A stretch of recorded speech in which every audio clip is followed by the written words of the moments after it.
तो आइए शुरू करते हैं। क्लास 10 चैप्टर का नाम है हमारे पास लाइफ प्रोसेस। तो लाइफ प्रोसेस है क्या? अगर आप लाइफ प्रोसेस को समझना चाहें तो लाइफ प्रोसेस में हमारे पास डिफरेंट स्टेप्स हैं जिनके अंदर हम अपनी लाइफ को जीने के लिए जिन जिन स्टेप्स की रिक्वायरमेंट लगती है उन स्टेप्स को पढ़ने जा रहे हैं। अगर आप फर्स्ट ऑफ ऑल देखें तो हमें सबसे पहले किस चीज की सबसे ज्यादा रिक्वायरमेंट है, तो हमारे पास आंसर आता है कि फूड। कि सर हमें फूड की सबसे ज्यादा रिक्वायरमेंट है। और हमें पता है कि अगर हम न्यूट्रिशन पढ़ें तो उसके अंदर हम देख पाते हैं कि हम हेट्रोट्रोपिक ऑर्गेनिजम्स हैं। हम अपना फूड सिंथेसाइज नहीं कर सकते। ठीक है, हम अपना फूड सिंथेसाइज नहीं कर सकते। तो हमें क्या चाहिए उसके लिए? हमको किस पे डिपेंडेंट है? हम किस पे डिपेंडेंट है? प्लांट पे। प्लांट कैसे ऑर्गेनिज्म है? ऑटोट्रोफिक। प्लांट कैसे ऑर्गेनिज्म है जी? ऑटोट्रोपिक। और आप जानते हैं कि ऑटोट्रोपिक जो ऑर्गेनिज्म होते हैं, अगर मैं बात करूं फोटोसिंथेसिस की, किसकी बात की जाए यहां पर? फोटोसिंथेसिस की। अगर आप यहां पर फोटोसिंथेसिस को देखना चाह रहे हैं तो फोटोसिंथेसिस के लिए हमारे पास की एलिमेंट्स क्या है कि किस किस चीज की आपको यहां पर रिक्वायरमेंट लगेगी फोटोसिंथेसिस करने के। ठीक है ना? अगर आप फोटोसिंथेसिस के लिए देखें तो हमें फर्स्ट ऑफ ऑल किसकी रिक्वायरमेंट लगेगी सर? क्या चीज चाहिए आपको? Carbon dioxide. Second is water. Third is sunlight. And fourth is chloroplast. Fourth किस चीज की रिक्वायरमेंट लगेगी आपको? क्लोरोप्लास्ट। तो carbon dioxide, water, light and chloroplast, आपको फोर रिक्वायरमेंट है आपके पास। और ये कहां कहां से प्लांट के पास आएंगी आपको इस चीज को देखना है। फॉर एग्जाम्पल अगर हम एक प्लांट का स्ट्रक्चर ड्रॉ कर लेते हैं सर।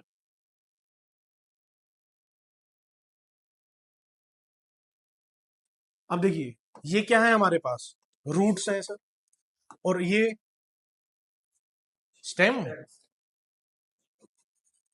अब देखिए what is the function of roots? Roots क्या काम करती हैं हमारे पास? Absorption of water. Absorption of water. तो रूट्स का काम होगा आपके पास एब्जॉर्प्शन ऑफ वाटर। क्लियर? अब सर ये एब्जॉर्प्शन करती कैसे है? मैकेनिज्म का नाम? मैकेनिज्म का नाम ओस्मोसिस। मैकेनिज्म का नाम ओस्मोसिस।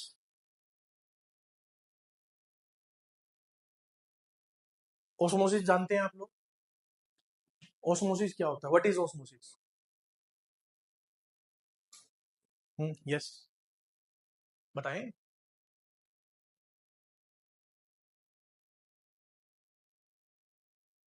नहीं। देखिए ओस्मोसिस किसका होता है? सोल्यूट या सोलवेंट का? ओस्मोसिस किसका होगा? सोल्यूट का या सोलवेंट का? सोलवेंट का। किसका होगा? आपको पता होना चाहिए कि कहीं पर भी आप अगर ओस्मोटिकली एक्टिव सब्सटेंस रख देते हैं, क्या रखेंगे? ओस्मोटिकली एक्टिव सब्सटेंस अगर आप कहीं पर भी प्लेस करते हैं तो ऑटोमेटिकली वहां पर किसका एंट्रेंस हो जाएगा? वाटर का। किसकी एंट्री हो जाएगी वहां पर? वाटर की। अगर आप देखें कि सर हमारे पास रूट्स हैं, रूट्स के अंदर वाटर एब्जॉर्ब करना है और वो एब्जॉर्ब करने के लिए हमारे पास मेथड का नाम क्या है? ओस्मोसिस। क्या नाम है हमारे पास? ओस्मोसिस। और ओस्मोसिस किसका होगा? सोल्यूट का या सोलवेंट का? सोलवेंट का। क्लियर? किसका होगा ओस्मोसिस? सोलवेंट का। अब सर हमें अगर सोलवेंट वहां पर रखना, अपना ओस्मोटिकली एक्टिव सब्सटेंस रखना होगा कहां पर? रूट्स में।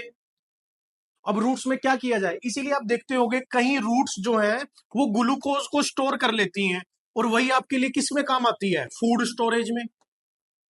ग्लूकोज हो गया, सोडियम हो गया, पोटेशियम हो गया, कैल्शियम हो गया, इनको यहां पर रूट्स में स्टोर कर लिया जाता है। और वो स्टोर करने के बाद किसको एब्जॉर्ब कर लेती हैं? सोइल से वाटर को। किसको एब्जॉर्ब कर लेंगी? वाटर को। और ये वाटर अब कहां पहुंचाया जाएगा? ये वाटर लीव्स में। कहां पहुंचाया जाएगा ये वाटर? क्योंकि आपको पता है कि फोटोसिंथेसिस कहां पर होती है सर? लीव्स में। फोटोसिंथेसिस कहां होगी हमारे पास? लीव्स में। तो इनका ट्रांसपोर्ट कौन करता है वाटर का?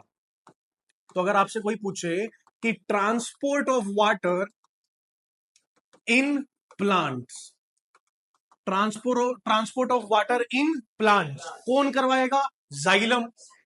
कौन करवाएगा? जाइलम। और फूड का ट्रांसपोर्ट कौन करता है? फ्लोएम। तो देखिए, सबसे पहले जो हमारे पास कहानी शुरू होती है वो है फोटोट्रोपिक न्यूट्रिशन। फोटोट्रोपिक न्यूट्रिशन, हम यहाँ पर फोटोसिंथेसिस करने की कोशिश कर रहे हैं, और फोटोसिंथेसिस करने के लिए हमारे को कितने एलिमेंट्स की रिक्वायरमेंट है? 4। First is carbon dioxide. Carbon dioxide कहां से आ जाएगी? एनवायरमेंट में से। Second is water. वाटर कहां से आएगा? सॉइल से। और वो कौन करेगा? सबसे पहले क्या होगा? Absorption of water.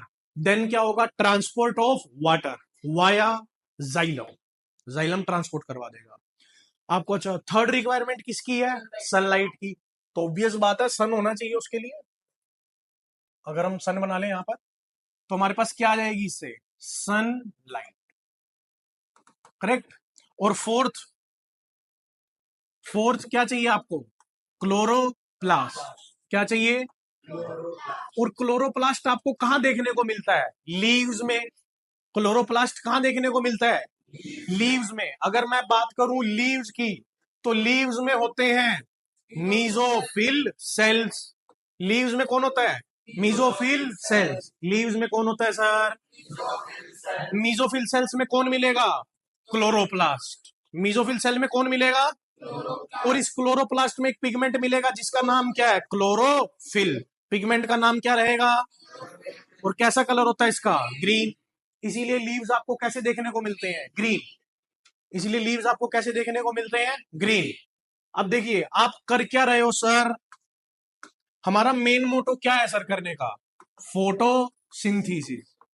फोटो किस किस चीज की रिक्वायरमेंट है? First is carbon dioxide, second is water. अब वाटर, वाटर कहां से आता है आपके पास? सोइल से।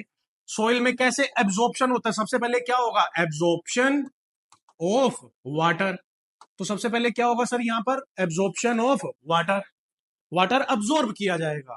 और वाटर एब्जॉर्ब करने की क्या टेक्निक है हमारे पास? प्रोसेस का नाम क्या है? ओस्मोसिस। क्या नाम है? Osmosis, absorption of water. उसके बाद क्या किया जाएगा इसका? ट्रांसपोर्टेशन। क्या किया जाएगा? ट्रांसपोर्टेशन। और ट्रांसपोर्टेशन किसके द्वारा किया जाएगा यहां पर? Xylem, via xylem. तो हमारे पास ट्रांसपोर्ट ऑफ वाटर कौन करता है? जाइलम। क्लियर। अब आपने वाटर कहां तक पहुंचा दिया है सर? लीव्स तक। कहां तक पहुंचा दिया? क्योंकि मुझे लीव्स तक वाटर क्यों पहुंचाया गया सर? क्यों पहुंचाया आपने लीव्स तक वाटर? क्योंकि मुझे क्या करना है वहां पर? फोटोसिंथेसिस। और फोटोसिंथेसिस की रिक्वायरमेंट है कि कार्बन डाइऑक्साइड प्लस वाटर आपको चाहिए। और सनलाइट और क्लोरोप्लास्ट, लीव्स में क्लोरोप्लास्ट प्रेजेंट है, सन प्रेजेंट है, तो सनलाइट आ रही है वहां से। और आपको इन दोनों चीज की रिक्वायरमेंट है। तो हमने क्या करा? वाटर की जो रिक्वायरमेंट है उसको कंप्लीट किया। सेकंड किसकी रिक्वायरमेंट को पूरा करना है आपने? Carbon dioxide. अगर आप बात करें लीव्स की, किसकी बात करें? तो लीव्स में आपको कुछ सेल्स देखने को मिलेंगे। किस शेप के होंगे सर ये? Bean shape. किस शेप के हैं सर? बीन शेप सेल है। और इन शेप, बीन शेप सेल को क्या बोला गया? Guard cells. क्या बोला जाता है? Guard cells. क्या बोला जाएगा? इन बीन शेप स्ट्रक्चर्स को क्या बोला गया? Guard sales. और इनके बीच में जो ये पोर लाइक स्ट्रक्चर है, इसे क्या बोला गया? स्टोमेटा। स्टोमेटा। या फिर आप अगर आप एनसीईआरटी देखें तो क्या लिखा हुआ है वहां पर? Stomatal pore. स्टोमेटल। तो ये पोर है। पोर का मीन्स एक गैप है वहां पर, एक स्पेस है जहां से गैसियस एक्सचेंज हो सकता है। वहां पर इनवर्ड, अंदर की ओर कौन आएगा? Carbon dioxide. बाहर कौन जाएगा? ऑक्सीजन। बाहर कौन जाने वाला है? ऑक्सीजन। आओ देखिए, तो कार्बन डाइऑक्साइड किसके द्वारा? लीव्स में। कार्बन डाइऑक्साइड कहां? लीव्स में। लीव्स में कौन मिलेंगे? स्टोमेटा। कौन मिलेगा? जो किसको, किसकी एंट्री करवा लेता है यहां पर? कार्बन डाइऑक्साइड की। मींस ये क्या करवा सकता है आपका? Gaseous exchange. क्या करवा सकता है ये? Gaseous exchange. सर हम कर क्या रहे हैं? हम कर क्या रहे हैं? फोटोसिंथेसिस। क्या करने की कोशिश कर रहे हैं सर हम? फोटोसिंथेसिस। इस फोटोसिंथेसिस में किस किस चीज की रिक्वायरमेंट है सर हमारे पास? किस किस चीज की रिक्वायरमेंट है? Second is, third is, and fourth is chloroplast. Fourth is chloroplast. अगर हम बात करें कार्बन डाइऑक्साइड की, तो कार्बन डाइऑक्साइड की एंट्री कौन करवाता है? स्टोमेटा। वाटर कौन वहां तक ट्रांसपोर्ट करता है? जाइलम। एब्जॉर्प्शन कौन करता है वाटर का? Roots. By the process of osmosis, by the process of osmosis. Clear? तो सर हम कार्बन डाइऑक्साइड ले आए वाया स्टोमेटा, वाटर ले आए वाया जाइलम, वाया जाइलम। कि सनलाइट आपके कंट्रोल में नहीं है तो सन आएगा, सनलाइट ऑटोमेटिकली आ जाएगी। और फोर्थ इज क्लोरोप्लास्ट। क्लोरोप्लास्ट कहां प्रेजेंट होता है? मीजोफिल सेल्स में। कहां पर प्रेजेंट होता है? And mesophyll cells are present in leaves. इसीलिए ओनली एंड ओनली लीव्स, अगर आप बात करें एक नॉर्मल प्लांट की, तो वहां पर सिर्फ और सिर्फ लीव्स में क्लोरोप्लास्ट प्रेजेंट है और वहीं पर फोटोसिंथेसिस होगा। अगर आपसे पूछा जाए क्या स्टेम में फोटोसिंथेसिस हो सकता है? हो सकता है।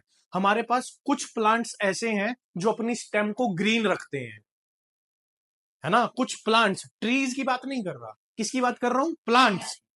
कुछ प्लांट्स ऐसे हैं जो अपनी स्टेम को कैसा रखते हैं? ग्रीन।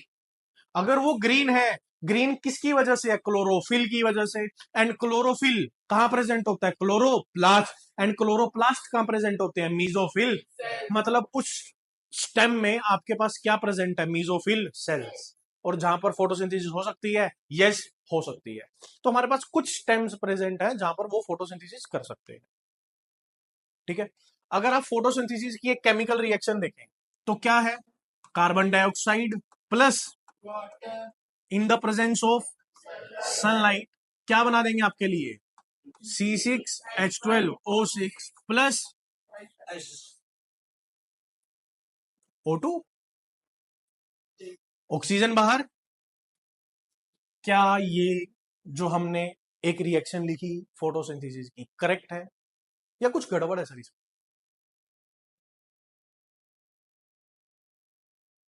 ठीक है या गलत है? करेक्ट है या इनकरेक्ट है? इनकरेक्ट है। क्यों? क्या इनकरेक्ट है? कहां पर? यहां पे वाटर भी निकलेगा, तो वाटर तो दे रहे हैं हम, वाटर तो दे रहे हैं भाई। कार्बन डाइऑक्साइड और वाटर मिलके करेंगे ना, वाटर तो यूज हो जाएगा। क्या बनाएगा? C6H12। और प्लस में कौन सी गैस रिलीज करेगा? वाटर तो यहाँ पर टूट जाता है, वाटर तो हाइड्रोजन अलग हो जाती है, ऑक्सीजन अलग हो जाती है जी। बैलेंस नहीं है। क्लोरोफिल तो होगा सर, सनलाइट।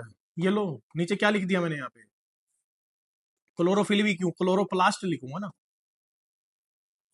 क्या लिखा है यहाँ पर? क्लोरोप्लास्ट। C6H12O6 प्लस में O2। आप जब भी इन रिएक्शंस को लिखेंगे तो बैलेंस करके लिखेंगे, नॉर्मल रिएक्शन नहीं लिखी जाएगी, बैलेंसिंग इक्वेशंस में लिखी जाएगी। करेक्ट?